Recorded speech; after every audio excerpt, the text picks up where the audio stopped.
एक single hashtag से इन्होंने गवर्नमेंट गिरा दी। सारी दुनिया में ये खबर फैल चुकी है कि नेपाल में आग लग गई और जो आग लगाई थी जेनजी ने।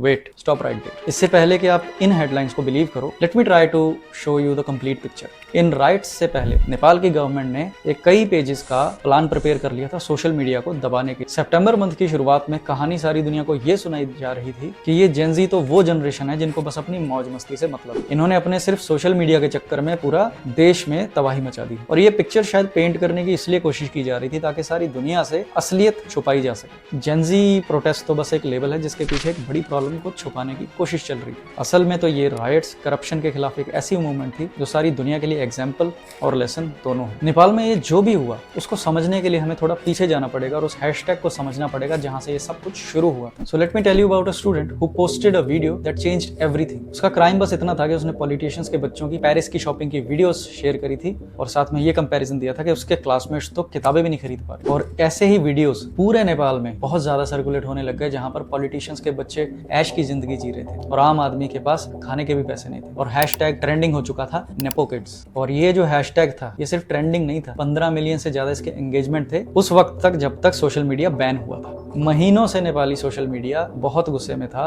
लोग एक्सपोज कर रहे थे इन पॉलिटिशियंस की फैमिलीज को, फॉरेन की degrees, exotic vacations, designer clothing, और जहां ऑर्डिनरी नेपाली लोग सर्वाइव करने के लिए भी स्ट्रगल कर रहे थे। यूथ अनएम्प्लॉयमेंट 21%, पॉलिटिशियन के बच्चे फॉरेन डिग्रीज वाले 78%, एवरेज नेपाली स्टूडेंट का कर्जा 12 लाख रुपए या $12,000 और एवरेज पॉलिटिशियन का महीने का खर्चा $45,000। और ये ही नंबर्स छिपाने की कोशिश की जा रही थी। लगभग 7.5 लाख लोग नेपाल छोड़कर जा चुके थे और कुछ बेचारे इतने डेस्परेट थे कि उन्होंने रशियन मिलिट्री तक ज्वाइन कर ली। तो अगर आपको ये सब सुन के अभी भी लग रहा है कि जेनजी स्पॉइल्ड है तो आप इस वीडियो को बंद कर दीजिए। फिर आता है फाइनल पॉइंट, सितंबर 4, जब 26 मेजर सोशल मीडियाज को बैन कर दिया जाता है। लेकिन ये बैन नेपाल के मैक्सिमम लोगों के लिए सिर्फ सेंसरशिप नहीं था, उनकी रोजी रोटी पर लात भी थी। उनके लिए ये था जिंदगी और मौत का सवाल। बट वेट, एक और चीज भी है जो शायद आपको ना पता हो। एक सोशल मीडिया ऐप थी जो बैन नहीं हुई। गेस कर सकते हो कौन सी? टिकटॉक, जो चाइनीज ऐप थी। वो मिस्टीरियसली इनके रिक्वायरमेंट्स के अकॉर्डिंग सही थी, वैलिड थी। कोइंसिडेंस? तो इस बैन के बाद हजारों जेनजी प्रोटेस्टर्स, उनमें से कई अभी भी स्कूल यूनिफॉर्म्स में गवर्नमेंट बिल्डिंग्स के बाहर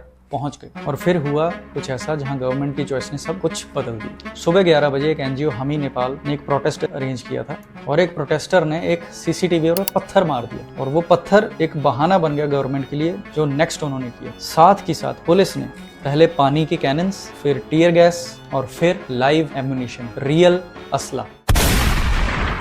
इसके बाद उस भीड़ में 12 साल का एक बच्चा जो शायद फैमिली के साथ आया था या एक भीड़ का हिस्सा था, वो शिकार हुआ। और जब तक वायलेंस एंड हुई उस दिन कहा जा रहा था कुछ 20 लोग इसका शिकार बने हैं। बट आज की जो लेटेस्ट रिपोर्ट्स हैं, अराउंड 70+ लोग मारे गए, 72 लोग, 72 परिवार, 72 सपने खत्म। ह्यूमन राइट्स वॉच ने भी ये कंफर्म किया है कि ऊपर से ऑर्डर थे एग्रेसिवली रिस्पॉन्स देने के लिए। ये पैनिक का रिस्पॉन्स नहीं था, ये प्लान्ड रिस्पॉन्स था।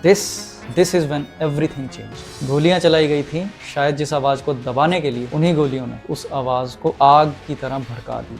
और इस इवेंट ने अगले 24 घंटे में नेपाल की सरकार गिरा दी। सितंबर 8 होम मिनिस्टर रमेश लेखर रिजाइन करते हैं। 9 सितंबर सुप्रीम कोर्ट की बिल्डिंग जल जाती है।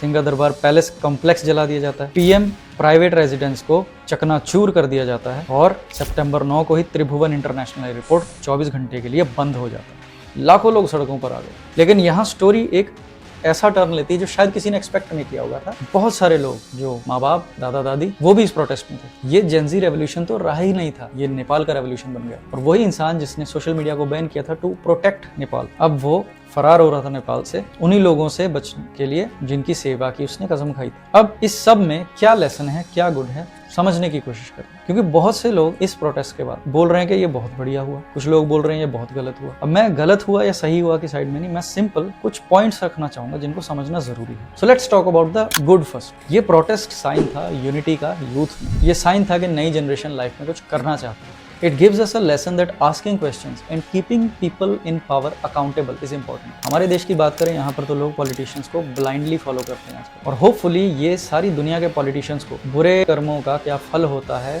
शायद समझा दे। और इसने वर्ल्ड वाइड यूथ को तो इंस्पायर किया, लेकिन स्पेशली साउथ एशिया में, और उन्होंने तो वन पीस का पायरेट फ्लैग भी लगा रखा था कई जगह प्रोटेस्ट साइन के रूप में। बट इसके आगे कुछ और भी चीजें हैं जिनको बहुत जरूरी है समझना। Parliament, supreme court, historical significance वाली बहुत सारी गवर्नमेंट बिल्डिंग्स राख हो गई, मीडिया हाउसेस, डेमोक्रेसी के पिलर्स अटैक किए गए, हजारों कैदी फरार हो गए जेलों से। फिर यही जेनजी रेवोल्यूशन कई लोगों के लिए लूटपाट का मौका भी बन गया। और नेपाल की लाइफलाइन जो टूरिज्म है उसको बहुत नुकसान हुआ इस चीज से, क्योंकि टूरिस्ट वायलेंट एरियाज को अवॉइड करते हैं और ऐसी तबाही से देश पीछे भी चले जाते हैं। इकोनॉमी की कमर टूट जाती है और नुकसान अंत में आम आदमी का ही होता है। इसीलिए ये रेवोल्यूशन और केओस, इसके बीच बहुत पतली लकीर होती है जिसको संभालना बहुत मुश्किल होता है। तो जो लोग कह रहे हैं इन्होंने बहुत बढ़िया किया, हमारे देश में भी ऐसा होना चाहिए, आपके देश में ऐसा होने की नौबत ही क्यों आए? आप सवाल करना शुरू करिए अपने पावर में बैठे लोगों से, स्पेक्टेटर मत बनिए। ऐसी रेवोल्यूशन कोई लीडर नहीं था, तो यहाँ पर सवाल आ गया था कि अब लीड कौन करेगा। देन जेनजी ने ही with their own methods select किया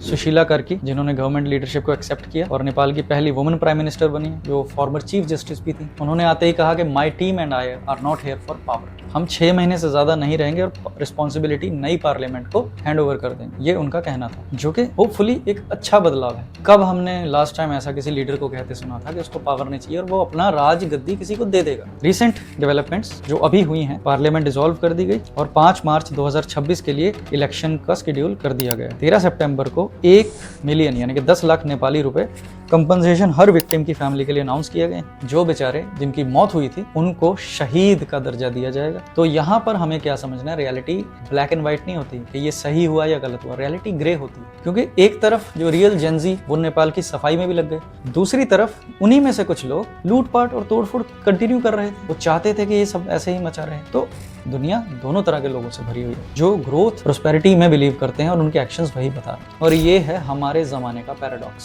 सेम टेक्नोलॉजी जो एजुकेट कर सकती है, वही टेक्नोलॉजी साइलेंस और कंट्रोल करने के लिए भी यूज की जा सकती है। और अगर आप ध्यान से देखें हिस्टोरिकल पैटर्न्स, ये सिर्फ नेपाल की बात नहीं है। जुलाई 2024 में स्टूडेंट्स ने बांग्लादेश में प्रोटेस्ट किया था, श्रीलंका में 2022 में भी यूथ के प्रोटेस्ट से चेंज आया, और नेपाल सितंबर 2025। साउथ एशिया का यूथ शायद जाग रहा है और होपफुली सारी दुनिया के वर्ल्ड लीडर्स यही सोच रहे हो कि अगर ये नेपाल में हो सकता है तो हम भी नेक्स्ट हो सकें। और इस डर से ही शायद वो होपफुली लोगों के बारे में सोचना शुरू करें, लोगों के वेलफेयर के एक्शंस लें। And I pray for Nepal, but I pray more for our nation's youth also. तो जो मेरा इस वीडियो का सवाल था कि क्या जेनजी सबसे बेकार जनरेशन है? हाँ, मैं बोलूंगा ये सबसे बेकार जनरेशन है, लेकिन करप्ट लोगों के लिए। तो अब जवाब आप मुझे दीजिए, जब आपकी गवर्नमेंट आपकी आवाज को बैन कर दे, जब डायलॉग की जगह गोलियां ले ले, जब सर्वाइवल ही क्रांति बन जाए और एक 73 साल की औरत आपकी आखिरी उम्मीद रह जाए, तो आप क्या करेंगे? क्योंकि हो सकता है किसी दिन आपको भी सोचना पड़े।